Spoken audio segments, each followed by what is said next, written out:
one of these amplifiers. Does this work? Could you just hold it to my mouth? Yes. All right. This is from my memoir, I Identify As, the story that's never been told, or my journey toward transmasculinity. It all started in my women and gender studies class. At the time, I was going by my assigned name, Penelope Fitzgerald.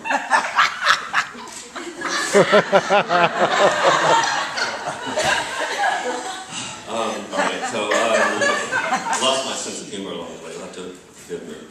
We were reading Judith Butler's Gender Trouble, and my mind started to wander, and I started to think about myself. And it was at that very moment that I remember being raped. I know what you're thinking, that only lesbians start their memoirs with sexual abuse, but I'm not a lesbian. Well, not anymore. I mean, my best friends, they're still lesbians, and we can all hang together and be fags together. I mean, lesbians were cool in 1998, but this is 2010, and it's not that cool. When I was a butch, it all sounded fine and good. I mean, but the people I was supposed to sleep with, the ones who identify as femme, they all look like Fred Flintstone in a miniskirt. It's just hard picking up the tab for a girl whose idea of dressing up as a garbage bag is some red lipstick.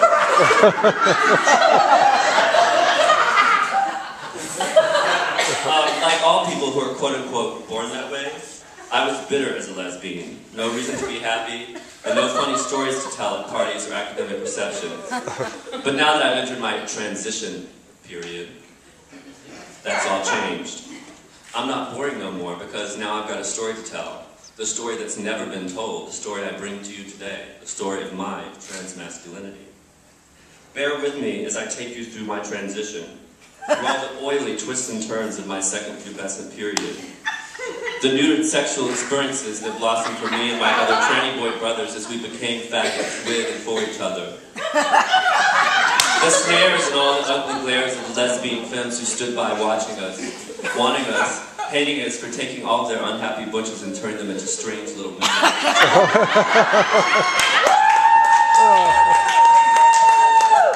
The excitement of not only studying women in gender studies, but doing women in gender studies.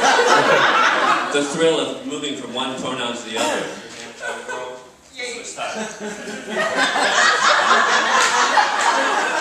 Women like to help. The excitement of moving from one pronoun to the other. Sorry. The thrill of having a gender that's not only trans, but also abstract and imaginary, too. We